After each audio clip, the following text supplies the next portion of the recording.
This is the Prusik knot. So in itself, without any pressure, you're going to be able to move it left or right or up and down.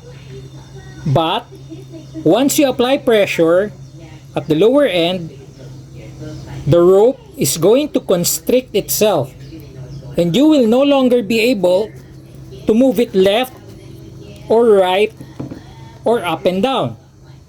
Again, once you release the pressure, you will be able to easily move it and slide it left and right or up and down. The Prusik knot.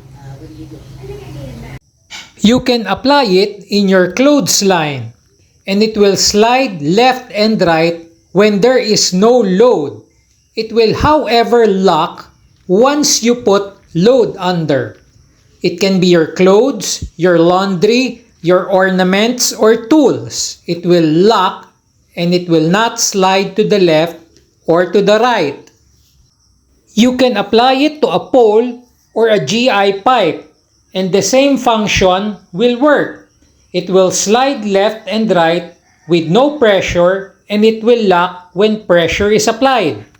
Campers use it to rig their tent.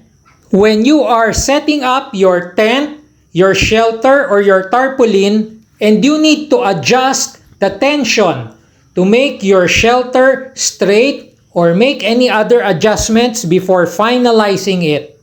You can easily slide it left and right so you can adjust the tension, but once you release and the weight of the tarp falls on the Prusik, the weight will constrict the knot and it will no longer move.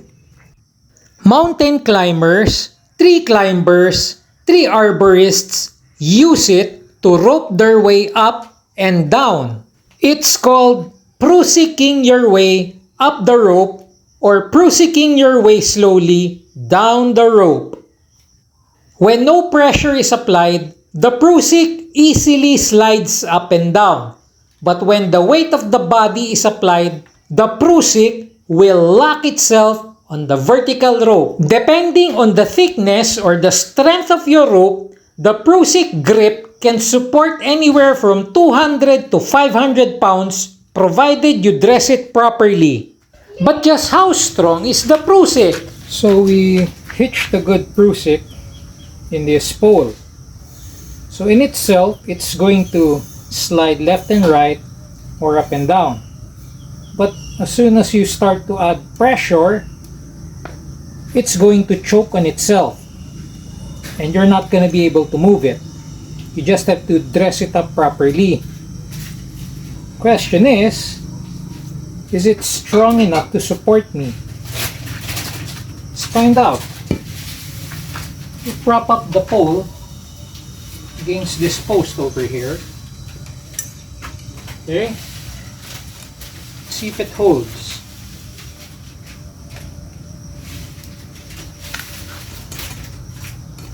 Okay.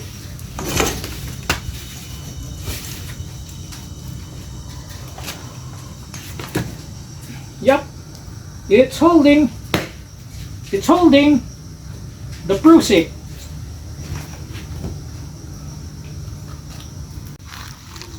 So we now mounted the Prusik on the rope.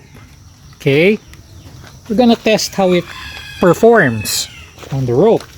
Again, by itself, it slides up, it slides down. But once you apply pressure on the Prusik, it's going to choke on itself. So I put that wood at the bottom to see if it can support me. So is it going to let you down if your life depended on it? Let's find out. Okay, so we're gonna sit down on this Prusik via the wood plank. Okay,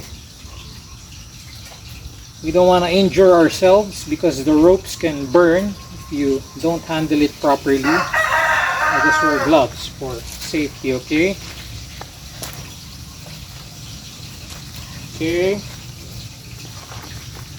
Okay. We'll test it out. Prusik. Okay. I'm hanging. The Prusik is the one supporting the wooden plank I'm sitting on. I'm swinging around. It's holding. It's holding. This is what mountaineers use.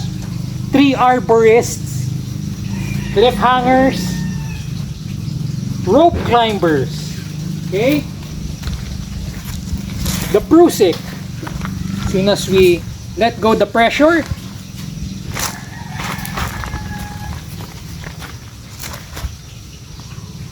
let go the pressure.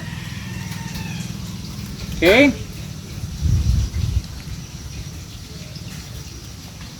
It's going to slide up and down.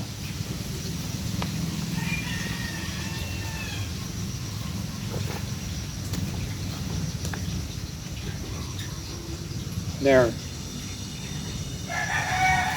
Let go the pressure, it slides up, it slides down.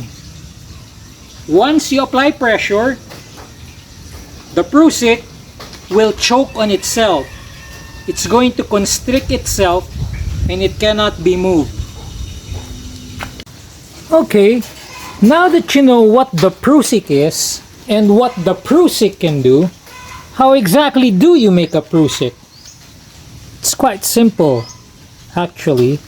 All you need is a loop of rope. Okay? So if you have a rope, you just have to bind it together. You have to bind it with a reliable joining nut that won't release. So you have a loop. And you simply loop it in the rope or in the pole 3 times. And then be sure to dress it up properly. Take note, you have to offset the joining nut so it's not in the way. Okay? So loop it around inside once. Loop it around inside again twice. And loop it around inside again for the 3rd time. So loop it around 3 times. Okay? And it should look something like this. You have to dress it up properly so that it's going to function properly. Don't allow it to be a mess.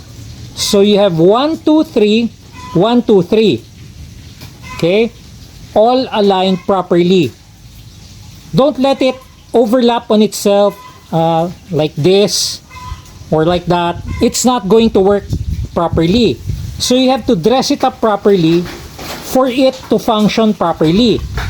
So after looping it around itself 3 times, this is how your Prusik will look like. Quite simple, huh? And how does it work?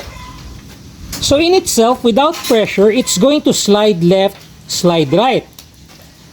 Once you apply pressure, once you pull this thing down, this loop over here is going to constrict all the other loops around the rope. And that is what is going to prevent it from moving. See? And the tension created on the rope, when the rope bends like that, will add to the stopping, will add to the friction. When we did it a while ago, on the metal post, the Prusik held its own even though the post did not move. So there, the Prusik. Please hit the like and subscribe button. Don't forget the notification bell so you will be updated on my next upload. Do comment down below so I can get back to you as soon as possible. Thank you for watching.